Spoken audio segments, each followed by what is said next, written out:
Hey guys, what's going on? So today, in honor of, since Black Sabbath broke up not long ago, a few days ago, and also the anniversary of their debut album was either yesterday or the day before, I believe. Can't remember. I should look that up. But I'm going to review their classic debut album, self-titled one. So yeah, let's get started. I really like this album a lot, so this is going to be fun to review. This is an amazing album. So let's get started on the packaging. We have a fucking awesome album cover here. So you've got like this witch-looking lady standing, looking really ominous, or this like house, really classic album cover. And the only thing I don't like about this album cover is that right there's this like really bland-looking Black Sabbath logo, but it still is an amazing album cover and just a great album cover. And on the back, oh, so wait, something that's kind of weird on this album cover is for some reason there's like a big black rectangle right there. I don't know, just weird. And then on the back you have like a continuation of that. It'd be cool to see on the vinyl version of this because it's like one big picture. But yeah, you have 5 tracks on here, but a lot of them are like 3 tracks and 3 songs in one track. It's weird. Like the first song is Black Sabbath, and the second song is The Wizard, and then track 3 is Wasp, Behind the Wall of Sleep, basically, but it's spelled like B-A-S-S-I-C-A-L-L-Y, which is weird. But it's because the bass solo. It's the intro to Nib. And then there's track 4 is Wicked World, and then track 5 is A Bit of Finger, Sleeping Village, and Warning. But yeah, when you open it up, really simple way out, just basic disc. This isn't the newest reissue I've heard about or seen that looks really cool. This is an older pressing. I have 2 of those reissues, one on vinyl being Volume 4. That's actually a really cool pressing. If you want to see that, I have a video of it. And then I also have Sabbath Plays Sabbath on CD back there. I was thinking about reviewing that one, but I feel like this one's a little more classic, although Sabbath Plays Sabbath is probably my favorite from them. Anyways, so yeah, there's a booklet, and then when you open it up, it's so old, like, so old school, I guess, track listing and all that. And then you have some, like, writing about the band. It's funny, because the way the writing is about the band, it sounds like they're writing about some obscure band. Formed in Birmingham, England in 1968, the 4-man powerhouse known as Black Sabbath pioneered a bone-crunching rock and roll assault that laid the foundations for the heavy metal revolution that swept popular music in the 70s and 80s. While the band's blistering ensemble playing and evocative lyrics blend of machismo, I'm not sure how to pronounce that, I'm an idiot, and mysticism set a standard for the countless groups to follow, their 1970s self-titled debut album remains one of the most innovative and influential long players in rock history. Yes, and then there's a bunch of other shit about like the lineup and stuff. But yeah, I don't know. It's kind of funny. Like, it's not written about as if they're like some legends or something. It's written about it as if like they're just a really influential band in general. I don't know. There's the spine, really basic. It's just just Black Sabbath. All right, so it opens up with one of the band's best songs.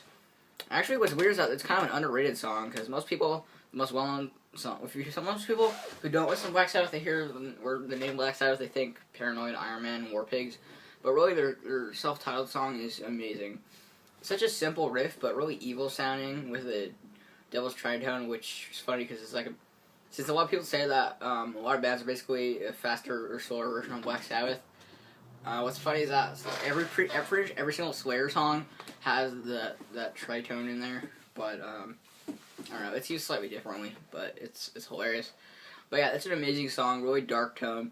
It's weird how Ozzy's vocals sound different on like every track on here, but I heard that it was recorded in like one day or something. I don't know, but that's an amazing song, and it's a little long. The only thing I don't like about that song is that there's an intro that's just like rain. I fucking hate when there's an intro to songs that's rain, like on that, or on, speaking of Slayer, on Raining Blood, how there's like an intro that's a bunch of rain. It's like, I just want to hear the fucking song. I don't know.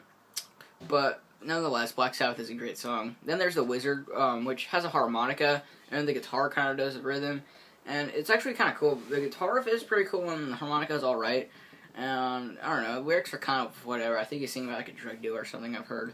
Either that or Gandalf from The Lord of the Rings. But yeah, The Wizard is a good song. And there's track 3, which has 4 songs, technically 3 songs on there. But Wasp, Behind the Wall of Sleep, basically, which is basically, like the intro to Nib, or Nib, which is one of my favorite Black Sabbath songs. So Wasp is really good, but Behind the Wall of Sleep is amazing. There's a part where he says something like if you want all remorse, he says, turn your body to a corpse. And it's like, for being written in like 69 or 70, that's pretty fucking like hardcore for back then, you know? Like, I don't know. For an album that came out back then, or from a band that came out back then, I mean, at that time, you had like Led Zeppelin, or basically just had like a bunch of like innuendos in the lyrics, and you had like I don't know who else was big at the time, or like the Beatles, who basically just were hippies and just sang about like love and whatever, and then but for like, you know, like, and then change your body to a corpse, like, that's just awesome. Even now, that's really cool, but for back then, that must have been really shocking, I guess. But I don't know, that's a great song. And then there's Basically, which is the bass intro to Nativity in Black. Though I've heard that's not what it stands for, that's just a rumor. But I have a habit of calling that, Nib. But, yeah, Basically it's alright. It kind of has, like, it's kind of written in the same key as the song, so it sounds like part of it. And pretty much is part of it. I don't know why it's listed as a separate track. But, yeah, and then there's Nib, which is a fucking amazing song. So the lyrics are basically about Satan falling in love with a human girl, and then and basically the song kind of tells a story. I don't know, it sounds a little corny, but it's a really interesting story and an interesting song topic, especially again for back then. And I don't know, it's a really good song, and it also has a really good sounding riff that almost sounds like a proto-punk riff. Like, I don't know, I wouldn't be surprised to hear a riff like that on like a Stooges album or something. And then there's Wicked World, which is probably my least favorite track on the whole album. It's alright. It's not the best, but it's not the worst. It has a really strong bluesy vibe.